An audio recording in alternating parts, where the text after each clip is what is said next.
அரசியல் சூழல் விஜய் அரசியலுக்கு வந்திருக்காரு. அதை ஒட்டி நீங்க ஒரு கருத்து ஒன்று தெரிவிச்சிருக்கீங்க. விஜய் தனிமைப்படுத்தப்படுவார் அப்படின்னு. அது சரிங்களா?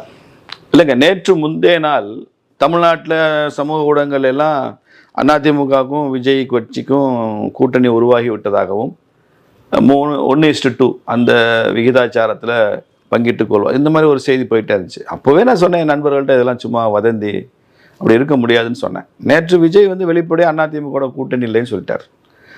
அதுதான் சொல்லியிருக்கணும், அதை கரெக்டாக சொல்லியிருக்கிறார். ஆனால் நான் என்ன சொல்கிறேன், அதிமுகவோட கூட்டணி இல்லைன்னு மாத்திரம் தான் சொல்லியிருக்கிறார். எந்த கட்சியோடையும் கூட்டணி வராது விஜய்க்குன்றது தான் என்னோட அரசியல் கணிப்பு. கூட்டணினா என்ன அர்த்தம்னா, அதுவும் மாநில அளவில் ரொம்ப முக்கியமான விஷயம் என்னென்னா, அதில் அந்த வெற்றிக்கு அப்புறம் யார் முதலமைச்சர் வேட்பாளருங்கிறது ரொம்ப முக்கியம். இதைத்தான் மக்கள் பார்ப்பாங்க. மக்கள் சுலபமாக புரிந்து கொள்ளக்கூடியது கொள்கை விளக்கம், ஒரு காமன் மினிமம் ப்ரோக்ராம், குறைந்தபட்ச செயல் திட்டம், இதெல்லாம் மக்களுக்கு புரியாது. அவன் ஜெயிச்சா யார் சிஎம் இந்த கையில் நிற்பான். இப்போது எப்படி அதிமுகவுக்கும் தமிழர் வெற்றி கழகத்துக்கு கூட்டணி வந்தால் யார் சிஎம்னு எப்படி முடிவு பண்ணுவாங்க? விஜய் தான் சிஎம்னு சொன்னால் எடப்பாடி அவுட் ஆயிடுவார். ஏன்னா எவ்வளோ பாரம்பரியம் உள்ள கட்சி, ஒரு 50 வருஷத்துக்கு மேலே பாரம்பரியம் உள்ள கட்சி அதிமுக. எம்ஜிஆர் ஆரம்பித்த கட்சி. அந்த கட்சி இன்றைக்கி விஜய் தான் நாங்கள் சிஎம் ஆக போகிறோம்னு போனால் முடிஞ்சது கதை. எடப்பாடி தான் சிஎம்னு விஜய் அறிவிச்சார்னு வைங்க, கதை முடிஞ்சது அவருக்கு, விஜய்க்கு. பொருந்தாத என்றைக்குமே சார் இந்த சினி ஃபீல்டில் இருந்து அரசியலுக்குள்ளே வர்றாங்கல்ல, இவங்களுக்கெல்லாம் ஒரு பெரிய ஈகோ இருக்கும். அவங்கள அந்த சினிமாவில் ஹீரோவாக பார்த்து தாங்களை ரியல் லைஃப்லேயும் ஹீரோன்னு நினச்சிக்குவாங்க, கற்பனை பண்ணிக்குவாங்க. அவங்க தர காலில் படாது, அவங்களுக்கு ஒளிவட்ட சுத்தம் அவங்கள சுற்றி. அவங்க நம்ம போனவங்க நம்ம சிஎம்ஏ. கமலஹாசனே மிக நெருங்கிய நண்பர்கிட்ட சொல்லியிருக்காரு, தமிழ்நாடு எனக்காக தவம் இருக்குது சார், காத்திருக்க.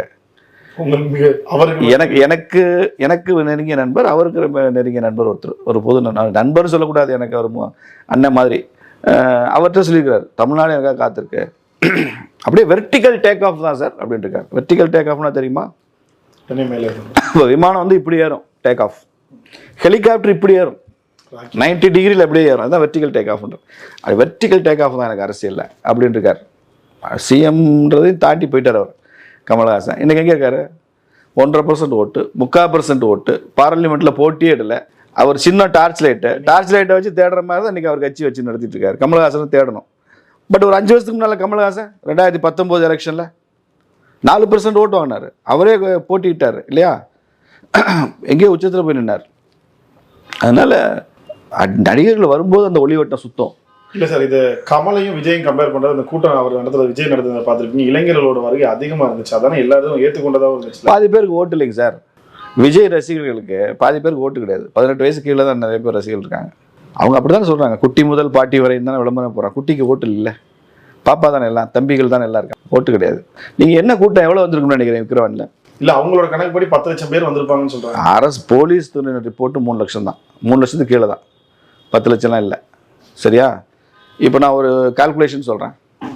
விஜயனுடைய ஒரு சினிமா தேட்டரில் ரிலீஸ் ஆனால் தமிழ்நாட்டில் ஒரு 250 தேட்டரில் ரிலீஸ் ஆகுதா? ரஜினிக்கும் ரிலீஸ் ஆகுது, 250 தேட்டரில் ரஜினிக்கும் ரிலீஸ் ஆகுது. முன்னணி நடிகர்கள் எல்லாருக்கும் ஒரு 200-250 வரைக்கும் ரிலீஸ் ஆகும். ஒரு நாளைக்கு 4 ஷோ வச்சுங்க, இல்லை 5 ஷோ, ஃபஸ்ட்டு டே 5 ஷோ வச்சுங்க, 250 தேட்டரு.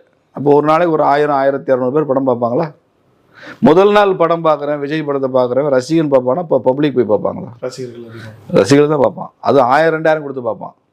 அந்த கட்டணத்தையும் தாண்டி அவன் எவ்வளோ நாள் செலவழிக்க தயாராக இருப்பான். அதான் நடக்குது. அவன் 250 × 1000 வச்சுங்க, 2 லட்சம் ஆச்சு. 1200 வச்சுங்க. ஒரு நாள் படம் பார்க்குறவங்க இன்றைக்கி ஒரு தேட்டரில் 1200 பேர் படம் பார்க்குறாங்க. 1500 வச்சா கூட 3.25 லட்சம் ஆச்சுல. அதுதான் கூட்டாங்க. விஜய் படத்தை முதல் நாள் 1000-2000 எவ்வளோ வேணாலும் செலவழித்து படம் பார்க்குற கூட்டம் விஜயவே நேரில் பார்க்குறதுக்காக விற்கிற வண்டிக்கு போயிருக்காங்க. அதே 1000-2000 செலவழித்து போய் பார்த்து வந்துருக்காங்க.